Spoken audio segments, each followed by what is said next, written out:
விக்ரமாதித்தன் கதைகள். உஜ்ஜயினி நாட்டை போஜராஜன் என்ற மன்னர் ஆட்சி செய்து வந்தார். போஜராஜன் வேட்டைக்கு செல்வதை வழக்கமாக கொண்டிருந்தார். ஒரு நாள் அரசன் அமைச்சரவையில் அமர்ந்து மக்களின் குறைகளை கேட்டறிந்து கொண்டு இருந்தார். அப்போது சில விவசாயிகள் அமைச்சரவைக்கு வந்து அரசனை வணங்கினர். பின் அரசனிடம், அரசே, காட்டிலிருந்து விலங்குகள் விவசாய நிலத்தில் உள்ள பயிர்களை அழிக்கிறது. இதற்கு தாங்கள்தான் ஒரு வழி காண வேண்டும் என்று கூறினார். அரசரும், கவலைப்படாதீர்கள், நானும் என் சேனையும் அந்த காட்டுப்பகுதிக்கு வேட்டைக்கு செல்கிறோம். நீங்கள் பயப்படாமல் சென்று வாருங்கள் என்று கூறி அனுப்பி வைத்தார். அரசரும் தான் கூறியபடியே தன் படைகளுடன் அந்த காட்டுப்பகுதிக்கு வேட்டைக்கு சென்றார். வேட்டை முடிய தாமதமானதால் அரசருக்கும் அவருடைய படைகளுக்கும் பசியும் தாகமும் ஏற்பட்டது. எவ்வளவு தேடியும் அவர்களுக்கு நீரும் உணவும் கிடைக்கவில்லை. அவர்கள் உணவு தேடி அலையும் போது தூரத்தில் ஒரு சிறு வாய்க்கால் செல்வதை பார்த்தனர். உடனே அதை நோக்கி சென்றனர். அவ்வாறு போகும்போது வாய்க்காலின் அருகே ஒரு கம்பங்கொல்லை இருந்தது. அது ஒரு அந்தணருக்கு சொந்தமானது.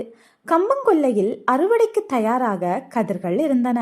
அங்கு பழங்களும் விளைந்திருந்தன. கம்பங்கொல்லையில் வரும் பறவைகளை விரட்ட அந்தணர் ஒரு உயர்ந்த பரண் அமைத்து அதில் அமர்ந்திருந்தார். அவர் கொஞ்சம் தூரத்தில் அரசரும் படைகளும் சோர்வுடன் வருவதை பார்த்தார். உடனே, அரசே, நீங்கள் வேட்டையாடி மிகவும் களைப்பாக இருப்பது போல் தெரிகிறது. வாருங்கள் அரசே, இங்கிருக்கும் பழங்களையும் முற்றிய கதிர்களையும் உண்டு நீங்களும் படைகளும் பசியாறலாம் என அழைத்தார். அரசரும் உடனே தன் படையை கூட்டிக் கொண்டு பசியாற தொடங்கினார். சிறிது நேரம் கழித்து பறவைகளை விரட்ட பரனிலிருந்து கீழிறங்கினார் அந்தனர். அப்போது அரசரும் அவரது படைகளும் பசியாறுவதை பார்த்து சத்தம் போடத் தொடங்கினார். அரசே, இது உங்களுக்கு நியாயமாக இருக்கிறதா? நான் ஒரு ஏழை அந்தணன். என் கம்பங்கொல்லையை நாசம் செய்து விட்டீர்களே. எங்களை பாதுகாக்க வேண்டிய தாங்களே இவ்வாறு நடந்துக்கலாமா என்று கேட்க அரசருக்கு மிகவும் சங்கடமாக இருந்தது. அரசர் தன்னுடைய படையுடன் அங்கிருந்து கிளம்பினார். அதே நேரம் பறவைகள் வருகிறதா என்று பார்ப்பதற்காக அந்தணன் பரன்மேல் ஏறினார். அப்போது அரசரும் அவருடைய படைகளும் அங்கிருந்து செல்வதை பார்த்தார். அரசே, உங்கள் முகத்தில் பசியின் களைப்பும் சோர்வும் தெரிகிறதே. இங்கிருக்கும் பழங்களை உண்டு சற்று ஓய்வெடுங்கள். சோர்வு நீங்கிய பிறகு செல்லலாம் என்று கூற அரசருக்கு ஆச்சரியம். பரன்மேல் இருக்கும் போது இந்த அந்தணர் மிகவும் பாசத்தோடும் மனித நேயத்துடனும் பேசுகிறார். கீழே இறங்கி வந்தவுடன் அவரது நடவடிக்கை மாறுகிறதே. அப்படியென்றால் அந்த பரன் இருக்கும் இடத்தில் ஏதோ இருக்கிறது என்று நினைத்த வண்ணம், ஐயா, தங்களுடைய விளைச்சலை நாங்கள் நாசம் செய்து விட்டோம். அந்த விளைச்சலுக்கும் சேர்த்து நான் தங்களுக்கு தங்க நாணயங்களையும் வேறு நிலத்தையும் தருகிறேன். தாங்கள் இந்த நிலத்தை எனக்கு தர வேண்டும் என்று கூறினார். அந்தணரும், அரசே, நீங்கள் இந்த நாட்டையே ஆளக்கூடியவர்.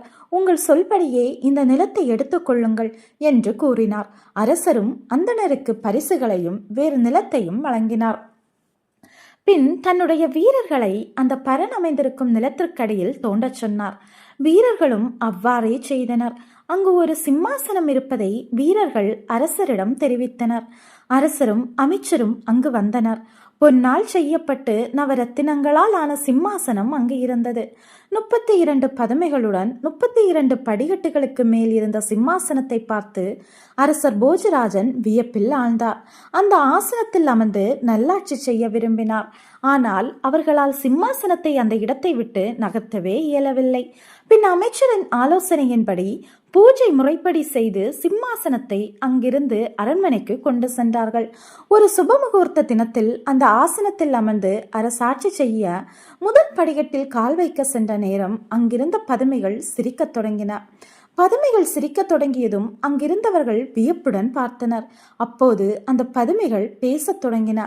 போஜராஜ மன்னா, இந்த சிம்மாசனம் 2000 ஆண்டுகள் விக்ரமாதித்த மகாராஜா சிறப்பாக அமர்ந்து ஆட்சி செய்த சிம்மாசனம் இது என்று கூற, விக்ரமாதித்த மகாராஜாவின் வரலாற்றை எனக்கு சொல் என்று போஜராஜன் கூறினார். பதுமைகளும் கதை சொல்லத் தொடங்கியது.